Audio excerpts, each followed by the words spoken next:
We are joined now by two guests with deep insights into the situation in Syria and the broader implications for the Middle East.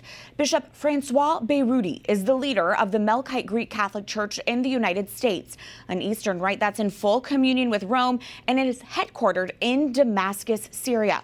Born in Lebanon, Bishop François Beyrouti has been leading the more than 20,000 Melkites in the U.S. since 2022.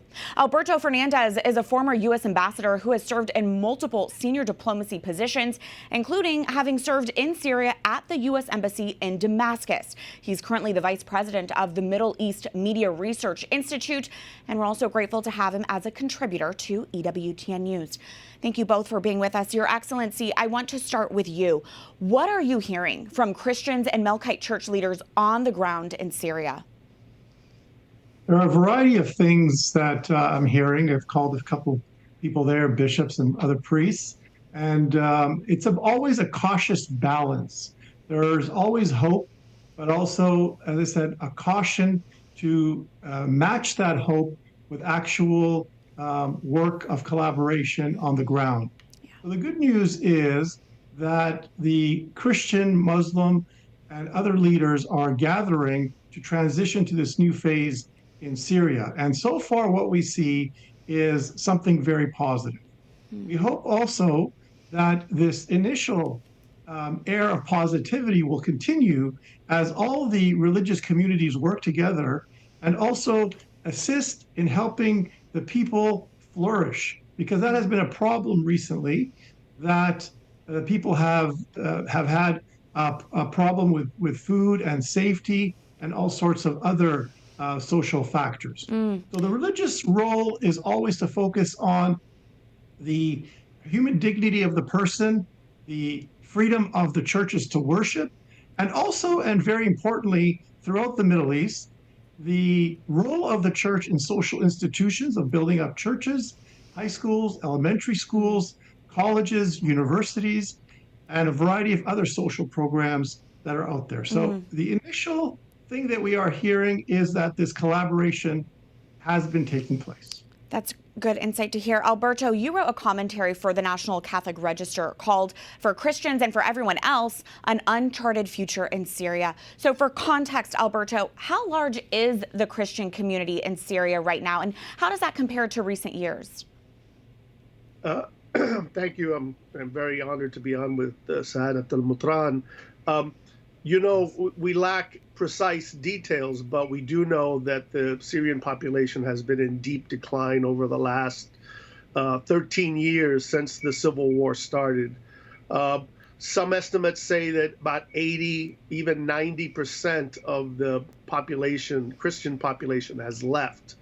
So that means from like a height of about 1.5 million to perhaps 200,000 or 300,000 today in the entire country. So it's still, I mean, there are still Christians there, obviously, in some numbers, but a sharp decline from what it was in the past. Your Excellency, can you speak to the significance of Syria, specifically Damascus, as it pertains to the Christian faith? There's real historical and religious significance here. It's definitely, on a general level, Damascus is considered the largest inhabited capital, longest inhabited capital in the world. So just on that front, it's an important city.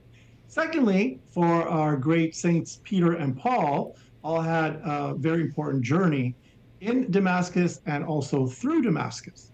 As we know, St. Paul was baptized in Damascus, and prior to that, on the road to Damascus, he was struck down, blinded, and then told to go be baptized in Straight Street by Ananias, and that location still exists today. And that is an important thing to keep in mind for all Christians around the world, Catholics, Orthodox, Protestants, is that the seed of Christianity started in that part of the world.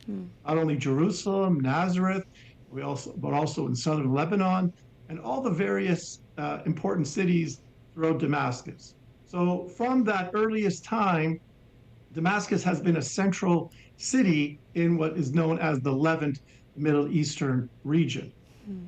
For us as Melkite Catholics, who are the Byzantine Catholic Church of Antioch, it also holds a very important significance because that is the seat or the see of our patriarchate. Of course, we are the Patriarchate of Antioch, going back to Acts 11, where the Christians were for the first time, where the followers of Jesus were first time called Christians. Antioch became an important city in Eastern Christianity. But then with the fall of Antioch in the 13th century, 1268 to be exact, then the Patriarchate of Antioch, the Melkite Patriarchate of Antioch, ended up moving to Damascus.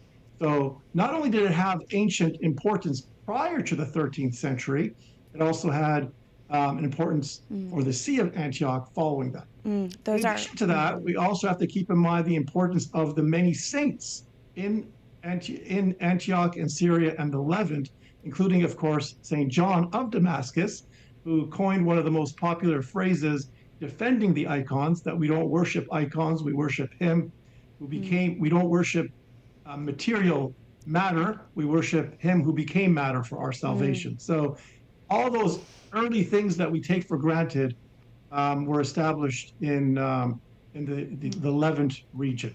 Really important reminders. Thank you for that. Alberto, Assad portrayed himself and was portrayed by some others as well as the defender of Christians, almost as this firewall against ISIS and jihadism. But you write the reality is more complicated. What was Assad's relationship with Christians in Syria? Well, the dictator, of course, has, people under him that he uses and manipulates as he sees fit.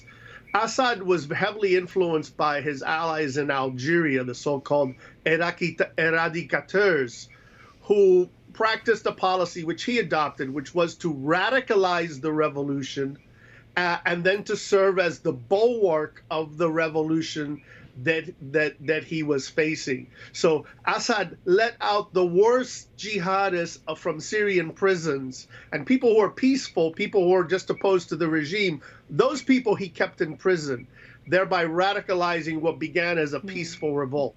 So he oppressed everyone, he robbed everyone, he played one group against another, and at the end of the day, no one was willing to die for him and fight for him. Not Muslims, not Christians, not even his own Alawite religious minority. Your Excellency, Cardinal Mario Zannari, the Apostolic Nuncio in Syria, told Vatican News last Sunday that the rebels in Syria met with the bishops in Aleppo right away and assured them they would respect Christians. How much weight do you put into those comments reportedly made by the rebels? Is also what I heard, that the rebels and all the various communities have met together. And that, as I said earlier, is a good sign for the future. And we hope that these initial efforts at working together will also be reinforced. And it's also important to realize that the Western powers, who are also part of this transition, also keep in mind the importance of the minorities in Syria, and I would say especially and particularly the Christian presence that has been deteriorated significantly. Alberto, we are in the midst of a presidential transition here in the United States. What action would you like to see from the incoming Trump-Vance administration as it pertains to Syria? Well, I think the incoming administration will be careful and cautious about Syria, and they should be. The winners in this war have a complicated, let's put it diplomatically, a complicated track record.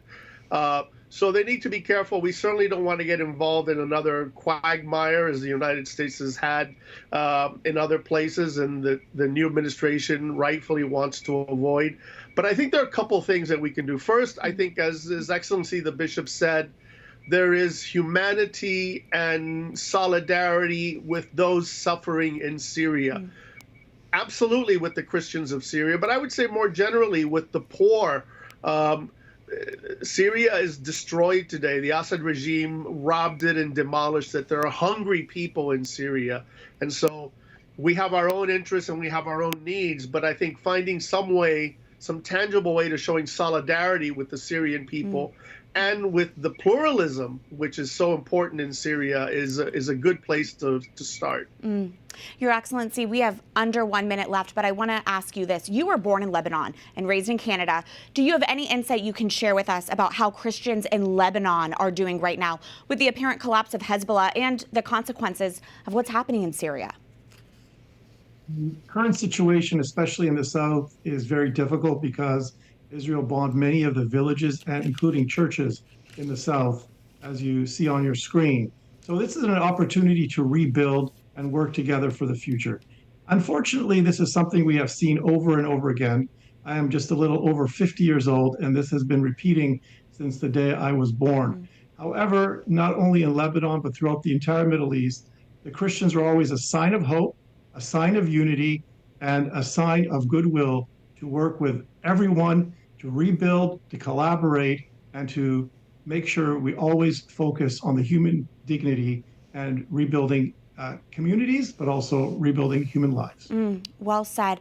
Well, we thank you both for your great insights during this developing story. Thank you so much.